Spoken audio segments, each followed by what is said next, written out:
This is Walter Benjamin.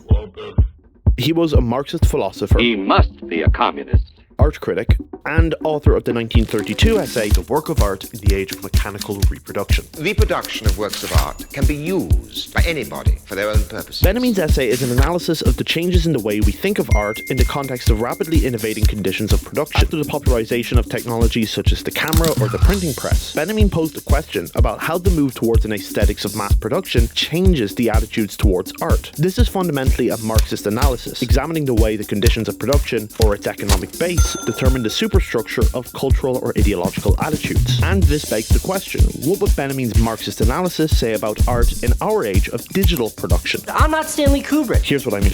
Being an artist on the information superhighway, which is the internet, is a bit of a double-edged sword. That's annoying. Because look, on the one hand, it liberates the means of cultural production and makes creativity more accessible for the masses. The beauty of putting movies on the internet is that it's democratic.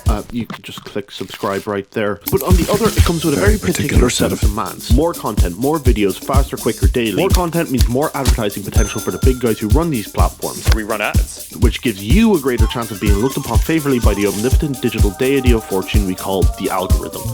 And while, yes, we can blame the surplus of content on the ever-dwindling attention economy, which is an argument that certainly has its merit, but I believe the problem goes deeper. Here's what I mean. In his 1975 book, Discipline and Punish, the French philosopher Michel Foucault offers the ideal model of a prison called a panopticon. What? It works like this. Imagine an empty circular courtyard with a watchtower in the centre and a round wall on its circumference, inside which are the cells. Interlinked. The idea being that the guards in the tower are able to see all the prisoners at once, but the prisoners can never see the guards. Can you see him? So the inmates assume that they are always being watched. And so instead of a warden exercising violent power, the prisoners police themselves. How can I do anything stupid when I'm being watched every second? But it's worth noting that in Foucault's mind, a prison wasn't just a method of punishment, but it was a blueprint to the modern mechanisms of power. Le pouvoir, c'est des relations. Et une relation qui est telle que l'un peut conduire la conduite d'un autre. Panopticon is the diagram of a mechanism of power reduced to its ideal form. Whenever one is dealing with a multiplicity of individuals on whom a task or a particular form of behavior must be imposed, the panoptic schema must be used.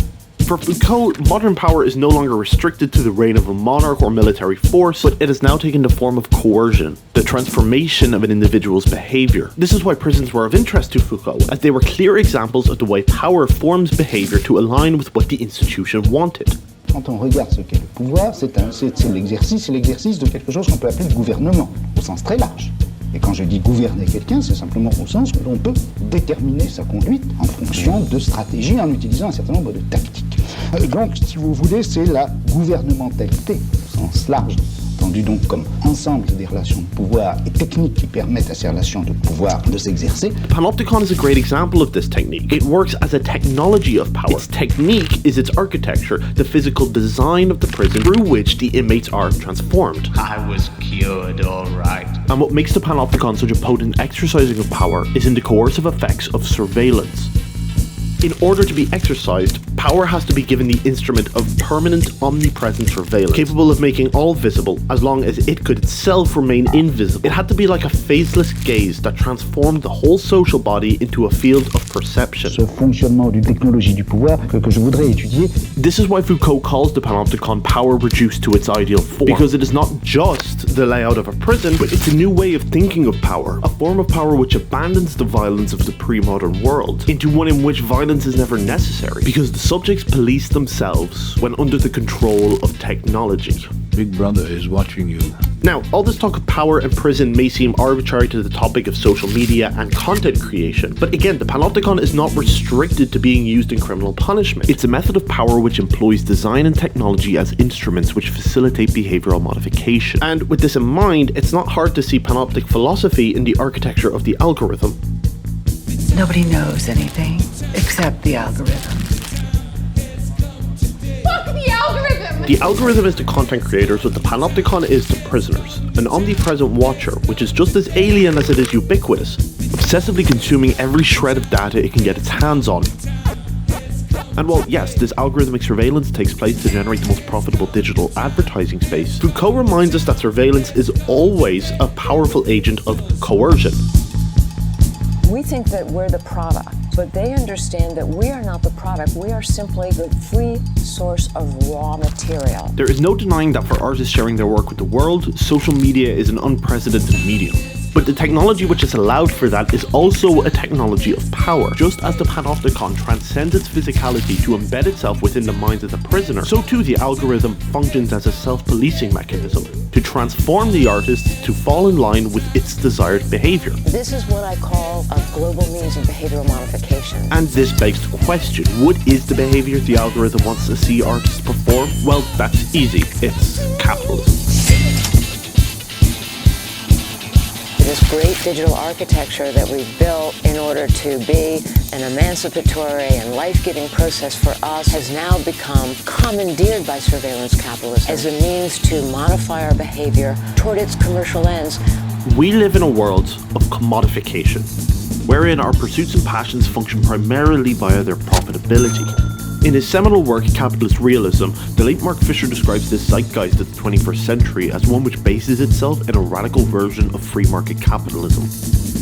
Over the past 30 years, capitalist realism has successfully installed a business ontology in which it is simply obvious that everything in society should be run as a business. And social media takes this ethos and dials it up to 10. Surveillance capitalism is an economic logic. Social media developed at the exact same period of time as capitalist realism installed the business ontology into the cultural zeitgeist. In fact, the business ontology is the underlying ideology of social media. And what we're inside is capitalist cyberspace. It is a privately owned technology which, at its core, is a mechanism designed to make money for its owners and is dependent on creators' labor to produce that profit-generating content. The algorithm thus decides whether a creator's work lives or dies by how well it works to generate profit for the private owners. And so social media coerces artistic creation to adhere to the values of capitalist marketability, primarily mass production. Aesthetic production today has become integrated into commodity production generally, the frantic economic urgency of producing ever more novel-seeming goods at ever greater rates of turnover. And this emphasis on maximum production fundamentally changes the purpose of art. Block out the sun over me. Commercial entertainment, its efficiency, its sheer ability to deliver pleasure in large doses changes people's relationship to art and entertainment. You can't succeed here if you're uploading once a month. It rewards you for uploading as often as possible. If you want to succeed here, you've got to show up for work every single day. But art shouldn't be held to the same standards of production as a Ford assembly line because it's a different ballpark. It ain't even the same fucking sport. But by coercing a mass production of creativity to fuel the digital profit machine, the liberating potential of content creation is destroyed. And this is what Karl Marx described as alienation, where our natural human essence to be creative and self-expressive is denied when that creativity is consumed and reappropriated into a source of profit. The worker places his life in the object, but now it no longer belongs to him. Therefore, the greater this product, the less he is himself. The alienation of the worker in his product means that the life which he has conferred on the object confronts him as something alien and hostile. Surveillance capitalism is parasitic and self-referential. It revives Karl Marx's old image of capitalism as a vampire that feeds on labor, but with an unexpected turn. Instead of labor, surveillance capitalism feeds on every aspect of every human's experience. Alienation is simply the internalization of capitalism's demand for mass production, and no method of internalization is more effective than the panopticon, the ideal form of power which weaponizes surveillance technology to coerce the subject into self-policing. And in this way, algorithm of social media is just a panopticon of capitalist realism. It is a tool that serves the interest of private owners by embedding within the mind of content creators that they are being constantly measured by metrics of profit, internalizing the quantity quota and modifying creative behavior from one born out of inspiration to one born out of an imposed necessity to produce.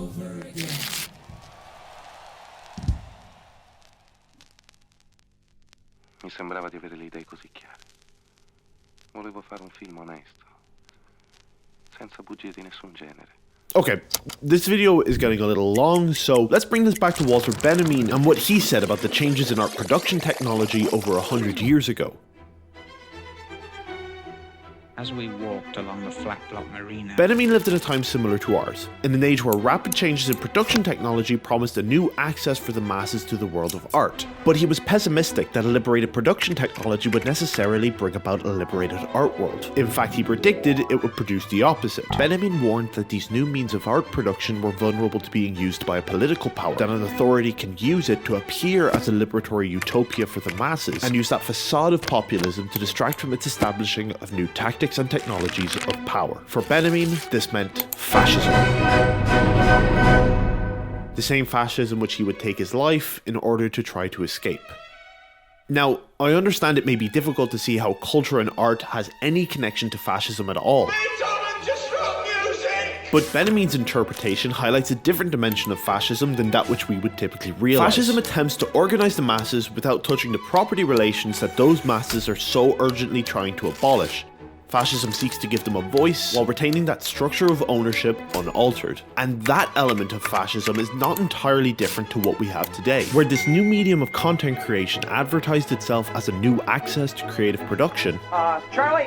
was instead just a change in the way power rules over creativity, not by using authoritarian ultra-violence, but by placing subjects under the gaze of a technology of power to have them police themselves into alienation. This is supposed to be the rebirth of Gutenberg, but now on steroids, the democratization of knowledge. Instead, what do we have? We enter this decade with an extreme asymmetry of knowledge and the power over our behavior that knowledge provides. Thus, the panopticon of social media's algorithm and its capitalist base is the digital artistic equivalent to what Benjamin saw in fascist politics. By disguising itself as liberatory, this new medium, which was supposed to be a means of uninhibited expression, has instead been weaponized as a technology of capital power. Or, as Benjamin might say if he were around today, social media seeks to give the masses a voice while retaining that structure of ownership unaltered. Quite a depressing thought, right? The means of cultural production have been seized, but capitalism has repurposed this technology of creative liberation and determined it as a technology of power. Well, that was not what Benjamin thought. I still believe in the saying of this old Marxist Walter Benjamin, who said that behind every rise of fascism there is a failed revolution. Despite his lament of how fascism manipulated it, Benjamin still believed that this new technology could still realize its revolutionary potential in giving the masses a voice. People without the means of production are going to find a way to do it in whatever aesthetic form it takes.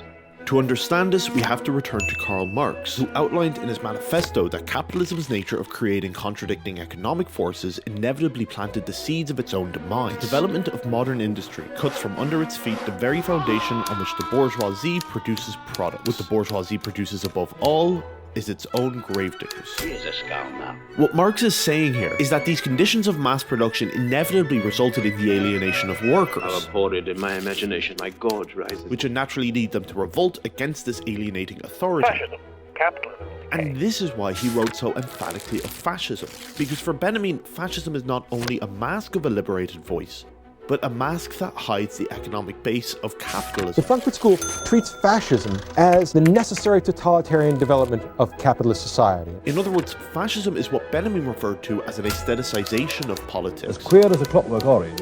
Where politics becomes an illusion of giving a voice to conceal the unaltered structure of private ownership. And isn't this the same as in the political economy of content creation? In its aestheticized liberation of creative expression in order to conceal who dictates this method of mass production. But in doing so, surveillance capitalism has planted the seed of its own demise by alienating creators via a technology which can still be used to challenge it. We have digital technology, which we believed would be emancipatory, empowering, democratizing, and it still can be. That is how things are given the aestheticization of politics that fascism pursues.